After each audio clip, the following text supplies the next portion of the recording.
não. Aqui Então, a gente vai e à vontade, volta, então. Pô, no Jacarezinho, eu tava comentando no meu podcast, a polícia chegou. Vamos falar sobre Jacarezinho? Esse é um Bora. assunto que eu queria falar Fica à bastante. vontade. Para quem não tá por dentro, dá toda a ambientação, o que era a operação, por que aconteceu, e as imagens que acabaram vazando, que depois eu vi até estavam colocando imagem que não era nem de Não lá. era nada daquilo. Eu já Então, fiz 2 vídeos no canal. Então vamos lá. A Operação Accepts foi uma operação da Polícia do Rio de Janeiro para desarticular tentáculos do Comando Vermelho que estavam aliciando jovens, juventude, a molecada que assiste o Podpah, sabe?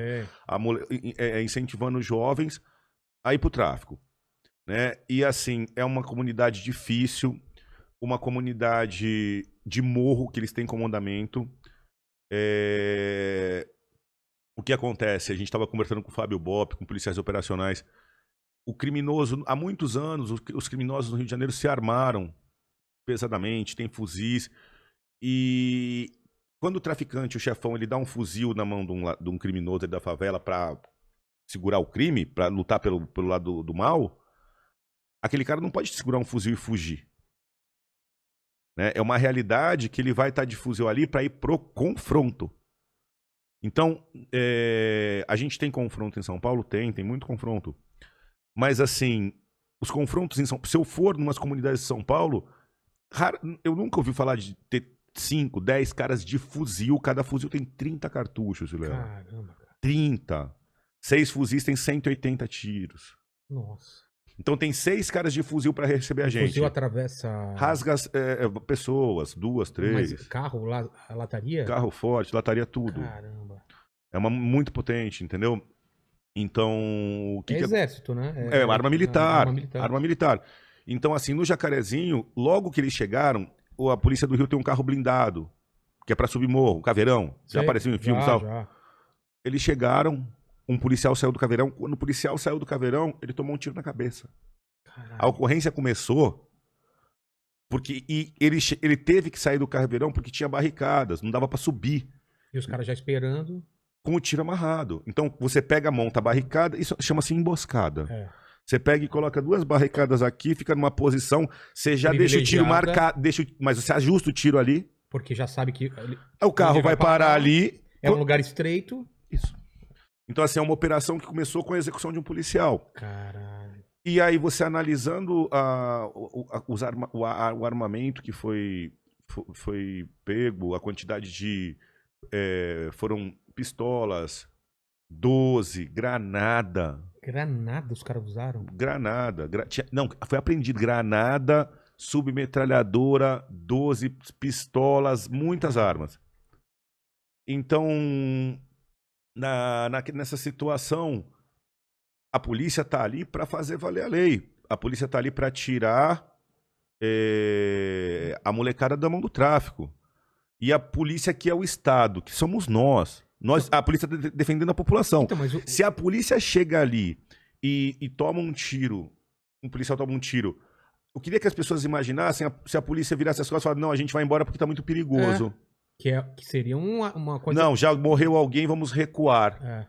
Então, se a gente recuar, se a polícia recuar, a democracia perdeu, o Estado perdeu. A ordem perdeu. Eles colocaram mais demarcaram mais um. Aqui é meu, ninguém mais entra. Isso. Aí é o Estado sendo... Terra de ninguém, né? Não dá. Então, quando a polícia vai, ela tem que ir para resolver. Mas uma operação dessa, por exemplo, tinha helicóptero junto, tinha gente... Toda a estrutura. Mas como que você consegue definir, por exemplo? Esse cara devia estar muito escondido, esse sniper. Vilela, é morro e é irregular. As favelas são irregulares. Quando você pensa aqui num bairro, você tem as ruas paralelas e as... né? Exatamente, uma casa do lado da outra. É uma coisa toda... Você não sabe. E eles conhecem o território que nem a palma da mão. Eles sabem onde cada viela e cada beco vai chegar. Se o beco é um beco sem saída ou não. Qual casa que ele pode se esconder? Qual casa ele pode se esconder ou não. Eles têm todo esse controle. Tem um armamento pesado de guerra. Sabem usar a arma, senão não acertavam um tiro na cabeça. A distância. Né? E eles não recuam. A polícia do Rio de Janeiro vive uma situação sui generis. A gente tem dificuldade em São Paulo? Tem. A gente tem aqui quadrilhas do Novo Cangaço, essas quadrilhas de rouba-bancos, já viu? Claro. Invade a cidade. Quando você vai prender uma quadrilha dessa, tem 4, 5 caras armados de fuzil. Mas você estudou, planejou, você sabe que tá indo pegar os caras do rouba-banco. Você tá indo focado. No Rio de Janeiro, você vai sair para fazer uma operação para prender alguns, cumprir uns mandados e desarticular uma favela, você não sabe se você vai ser recebido por tiro de fuzil e de quantas pessoas. E a polícia do Rio só faz eles recuarem avançando o território, tendo que ir de baixo para cima. Eles estão em posição privilegiada. Privilegiada. Né? As posições militares para manter território são sempre altas. Você vê castelos sempre em cima de montanha. Sempre em cima de montanha. Chama comandamento. Posição de comandamento. Você vê na Segunda Guerra também, quando os nazistas eles ficavam em cima também, esperando a galera. Sempre. Porque é muito mais fácil, né? Isso. E quem tá na defesa, às vezes tem menos efetivo. Quem tá atacando tem que atacar com 3, 4 para 1 de efetivo para subir. Exatamente. Porque a posição defensiva te dá muita vantagem.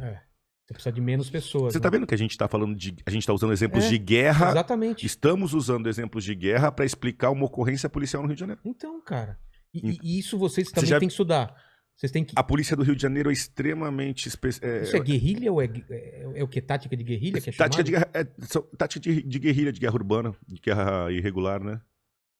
Porque a guerrilha, na doutrina, até onde eu estudei, a doutrina guerrilha era tida como uma espécie de guerra urbana e rural. Ah, tá. Nos dois sentidos. Então, o guerrilheiro ele se esconde em matas próximos e ataca urbano. Aquela história da gente pensar da época da ditadura, dos movimentos que tinham, que ficavam no Vale do Ribeira e tal, e vinham e praticavam atentado contra o embaixador americano. O Vietnã também, que tinha aqueles caras escondidos. Vietnã é guerra regular. Ah, é regular. Aquilo é uma guerra regular de exército contra exército, só que os vietnamitas tinham muito controle de território, se escondiam no arrozal.